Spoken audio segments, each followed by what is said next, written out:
1973. The darkness came suddenly. One moment, the Palace of Monaco was ablaze with light, chandeliers glittering, sconces glowing, every corner illuminated.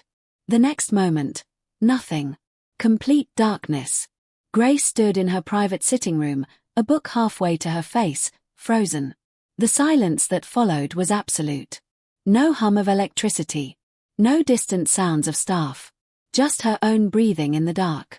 She was 44 years old. She had been Princess of Monaco for 17 years. And in that moment, standing alone in the blackness, she realized she couldn't remember the last time she'd been truly alone. The darkness felt like permission. Outside, she could hear voices, staff scrambling, searching for candles, calling to each other in French. Rainier's voice boomed from somewhere downstairs, demanding explanations. But Grace didn't move. She stood perfectly still in the dark, feeling something she hadn't felt in years. Relief. The palace had never felt so quiet. Grace moved carefully through her sitting room, hands outstretched, feeling her way. Her fingers brushed against familiar objects, the velvet armchair she never sat in, the mahogany side table that held photographs she rarely looked at, the silk curtains that blocked out the world. A knock at the door. "Your Highness. Are you all right?" It was Marie, her lady-in-waiting. Dutiful, efficient, perpetually worried. "I'm fine," Grace called back. Her voice sounded strange in the darkness. Stronger, somehow. "I don't need anything." A pause. "The generators will be running shortly. Prince Rainier asks that everyone remain in their rooms until—" "Thank you, Marie. That will be all." Another pause. Then footsteps retreating down the corridor. Grace exhaled. When was the last time she'd dismissed someone without apologizing? Without softening the dismissal with a smile or an explanation? She couldn't remember. In the darkness, she made her way to the window. Below, Monaco's lights were out too. The entire principality was dark, save for a few car headlights moving through the streets. A power failure affecting the whole region, most likely. How long would it last? An hour? 2? Grace hoped it would last all night. She found matches in a drawer. She'd kept them from years ago, a habit from her Hollywood days when she'd occasionally smoke alone in her dressing room. Her hands shook slightly as she lit a candle.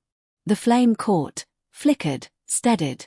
In the soft golden light, Grace looked around her sitting room as if seeing it for the first time.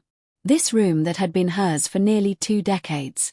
This room where she'd spent thousands of hours. Reading. Thinking. Disappearing. It looked like a museum. Beautiful, curated, lifeless. Nothing in this room was really hers. The furniture had been selected by palace decorators. The art had been chosen by committees. The photographs on the table were all official portraits, her wedding, the children's christenings, state events. Where was she in any of this? Grace sat down on the floor, her back against the wall, the candle beside her. The position was undignified. A princess didn't sit on the floor. But there was no one to see, no one to judge. In the flickering candlelight, she allowed herself to think thoughts she'd been avoiding for years. When had she last laughed? Really laughed? Grace tried to remember. There had been polite laughter, of course. Diplomatic chuckles at state dinners.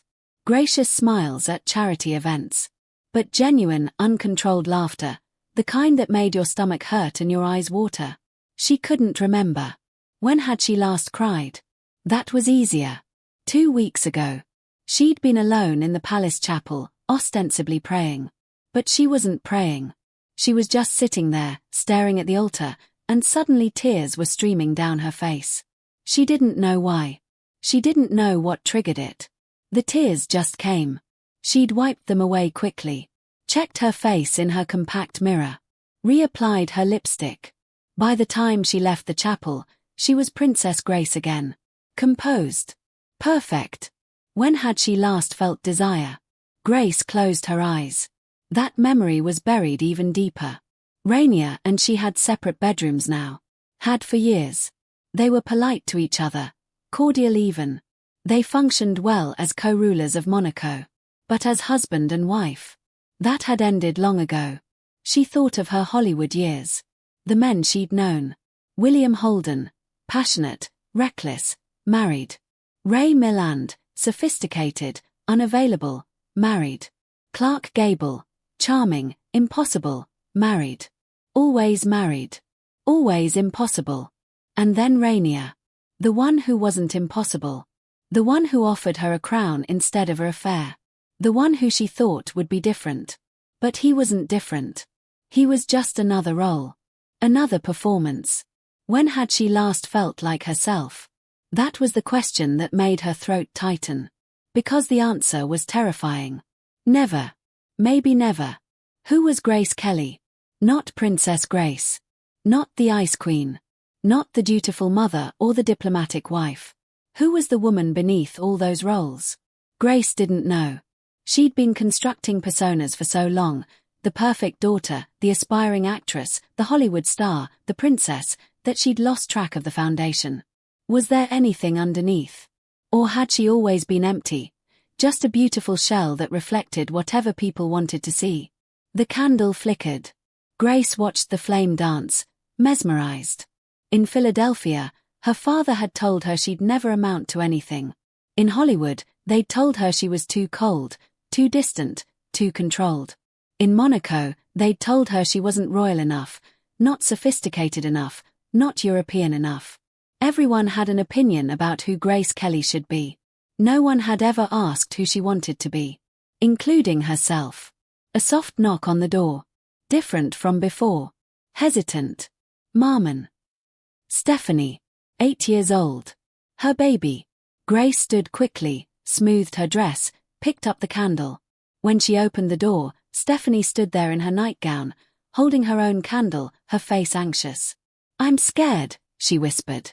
Grace's heart clenched. She knelt down to her daughter's level. "Come here, mon petit cho." Stephanie rushed into her arms. Grace held her, breathing in the scent of her daughter's hair, lavender soap and innocence. "The dark is scary," Stephanie said into Grace's shoulder. "Sometimes," Grace agreed.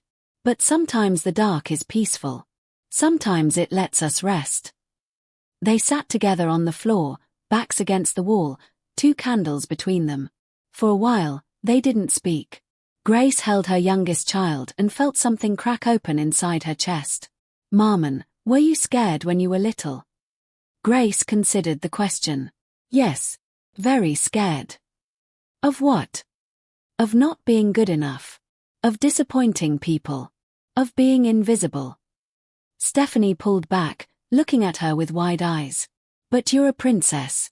Everyone sees you." Grace smiled sadly. "They see the princess. But the person underneath. She's still invisible." Stephanie didn't understand. How could she? She was 8 years old. But someday she would understand. Someday she would know what it meant to be seen and unseen at the same time. "Will I be a princess too?" Stephanie asked. "You are a princess. But will I have to be like you? Perfect all the time?" The question pierced Grace like a blade. She took her daughter's face in her hands. "Listen to me. You don't have to be perfect. You don't have to be like anyone. You can just be Stephanie. Do you understand?" Stephanie nodded slowly, but Grace could see the confusion in her eyes. How could Grace teach her daughter to be herself when Grace had never learned that lesson? Another knock. The door opened without waiting for permission. Caroline stood there, 17 years old, beautiful and defiant. "The generators will be on soon," she announced. Then, seeing Stephanie in Grace's arms, "Really? You're sitting on the floor." "Join us," Grace said. Caroline hesitated. She'd been pulling away from Grace for years now. Angry at her mother for reasons Grace understood too well, for being trapped, for accepting the cage, for never fighting back. But something in Grace's voice made Caroline pause. Maybe it was the weariness. Maybe it was the honesty. Whatever it was, Caroline slowly sank down beside them. 3 women. 3 generations of the same struggle. "I hate it here," Caroline said quietly. "I hate the palace. I hate the rules. I hate being watched all the time." "I know," Grace said. "Then why don't you leave? Why don't we all just leave?" Grace looked at her eldest daughter. So young. so certain that escape was possible. Because, Grace said slowly, sometimes you make choices that you can't unmake. And then you have to learn to live inside them. That's not fair. No, it's not. They sat in silence. Somewhere in the palace, Albert was probably in his room, headphones on, shutting out the world. Her son, the heir, the future prince. Trapped by birth in a role he never asked for. Just like his mother had been trapped by choice. I won't be like you, Caroline said, not unkindly. Just stating a fact. I won't stay in a cage. Grace touched her daughter's face. Good. Don't be like me. Be better. Rainier found her still sitting on the floor with the girls. He stood in the doorway, candle in hand, looking at the scene with confusion. Grace. What are you doing? Sitting, she said simply. The generators will be operational within the hour. You should prepare for bed. I'm fine here. Rainier frowned. This wasn't like her. Princess Grace didn't sit on floors. She didn't dismiss protocols. She didn't say no without elaborate explanations. Girls, go to your rooms, he commanded. Stephanie looked at Grace uncertainly. Grace kissed her forehead. Go on. I'll check on you before bed. When the girls were gone, Rainier stepped into the room. In the candlelight, he looked older than his 50 years. Tired. Distant. Is something wrong? He asked. Everything, Grace thought. Everything is wrong. But she said, just a headache. The darkness helps. He nodded, accepting the lie. He'd been accepting her lies for years. Just as she'd been accepting his. I'll leave you to rest, then. He turned to go. Grace watched him, this man she'd married 17 years ago, this man she'd promised to love forever, this stranger. Rainier, she said. He paused. Do you ever think about how different things might have been? If I hadn't said yes. The question hung in the dark between them. Rainier was quiet for a long moment. When he spoke, his voice was careful. I think we've built a good life. A successful partnership. Partnership. Not a marriage. Not a love story. A partnership. Yes, Grace said. We have. Another silence. Are you unhappy? Rainier asked. Not are you happy. But are you unhappy? As if happiness was too much to expect, but unhappiness was something to be managed. Grace considered lying. She'd become so good at lying. But the darkness made honesty easier. I don't know if I know the difference anymore, she said. Between happy and unhappy. I'm just, here. Existing. Performing. Rainier shifted uncomfortably. Emotional conversations weren't his strength. They never had been. If you need anything. I need to not be a princess for a while, Grace said. I need to be a person. Just a person. You are a person. Am I? When was the last time I did something just because I wanted to? When was the last time I had a thought that wasn't about duty or obligation or what people expect? Rainier didn't answer. He couldn't answer. I gave up everything for this, Grace continued, her voice steady but raw. My career. My country. My identity. And I don't regret the choice. But I regret that I had to choose. I regret that there was no middle ground. I regret that becoming Princess Grace meant killing Grace Kelly. You're dramatizing. Am I? Grace looked at him. When was the last time you called me Grace? Not Your Highness, not the princess. Just Grace. Rainier opened his mouth. Closed it. I can't remember either, Grace said softly. They stood there in the candlelight. Two people who shared a life but not a connection. Two people who'd built a dynasty but lost themselves in the process. I should go, Rainier said finally. Yes, Grace agreed. You should. When he left, the room felt emptier than before. But also lighter. Grace had told the truth. For the first time in years, she'd spoken her actual thoughts to her husband. And the world hadn't ended. The cage was still there. But maybe it had gotten slightly bigger. Grace stood in front of the mirror, candle in hand. In the flickering light, her reflection was unfamiliar. Shadows danced across her face, softening the lines, blurring the edges. She could be anyone. Any age. Any woman. She remembered being 26. Standing in front of a mirror in her dressing room at MGM, preparing for a scene in Rear Window. Hitchcock had just given her a note. Less, Grace. Always less. The camera loves your restraint. She'd thought she understood what he meant. Control. Discipline. The art of suggestion. But now she wondered if Hitchcock had been training her for Monaco all along. Teaching her to disappear. To be a perfect, blank surface for others to project onto. Grace set the candle down and began to unpin her hair. It fell past her shoulders, golden blonde but graying at the temples. She never wore it down anymore. Princesses had their hair styled, controlled, perfect. She unbuttoned her dress. Stepped out of it. Removed her pearls, her watch, her wedding ring. In just her slip, hair loose, jewelry gone, she looked at herself again. Who are you? The woman in the mirror didn't answer. Grace thought of all the roles she'd played.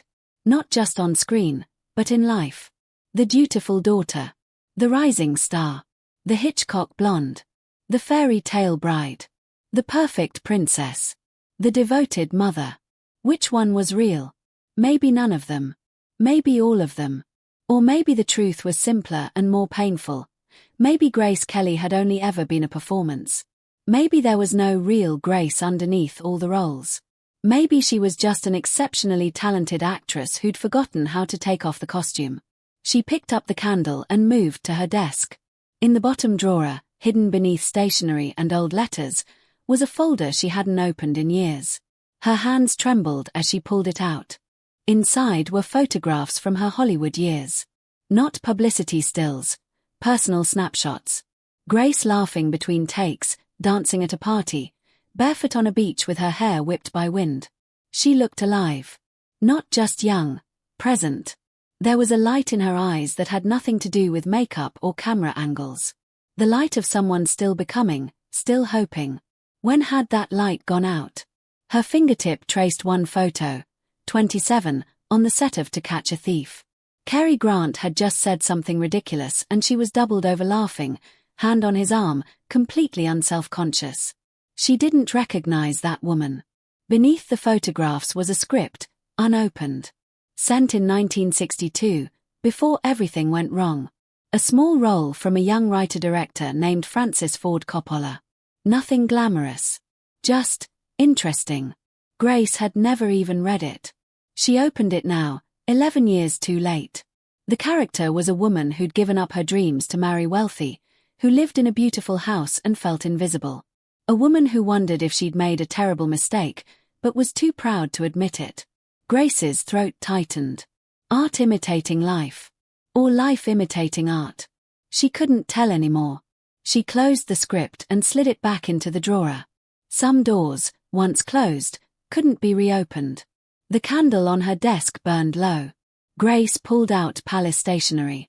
She'd written thousands of letters as princess. Thank you notes, condolences, official replies. Beautiful words. Empty words. Tonight, she would write something real. She picked up her pen and wrote. Dear Grace. I'm writing to you because no one else will. Everyone sees the princess. I need someone to see the woman. You live in a palace. You wear diamonds. You smile for cameras. And you are disappearing. Not physically. Inside. Every role you play, every expectation you meet, every time you swallow your own thoughts to say what they want, something in you fades. Who are you, Grace? Not the girl from Philadelphia. Not the Hollywood star. Not the fairytale princess. These are roles. You've always been good at roles. But they are not you. Maybe there's still a small flame left, something that survived. If you're still there, don't disappear completely. Before you were a princess, before you were a star, before you belonged to anyone, you were a girl who wanted to tell stories. That girl is worth remembering. She set the pen down. Her hand shook. Tears ran down her face, silent tears, the only kind she allowed herself anymore. She folded the letter. She would never send it. There was no one to send it to. But she wrote it. And that was something. Then the generators kicked on with a mechanical hum. Across the palace, lights snapped back to life, chandeliers blazing, sconces glowing, the world returning to order like nothing had happened. Grace blinked in the sudden brightness. The room looked exactly the same, beautiful, curated, lifeless. Nothing had changed. Except everything had changed. She thought of Caroline's words, "I won't stay in a cage." And her own answer, "Good. Don't be like me.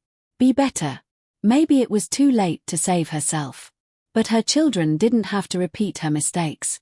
A knock came at the door. "Your Highness. The power has been restored. Do you need anything?" Grace looked in the mirror, hair loose, face bare, eyes red. "Human. Give me 5 minutes," she called. She pinned her hair, put on the jewelry, smoothed the dress, applied lipstick with a steady hand. When she opened the door, she was Princess Grace again, composed, perfect, untouchable. 9 years later, on September 13, 1982, the Rover 3500 missed the turn. Among her personal effects, they found a diary entry from November 1973. "Last night, the lights went out. I sat in the dark and wondered who I was. I still don't have an answer.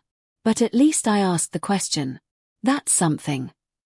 The lights came back on. But for Grace, the darkness never really left.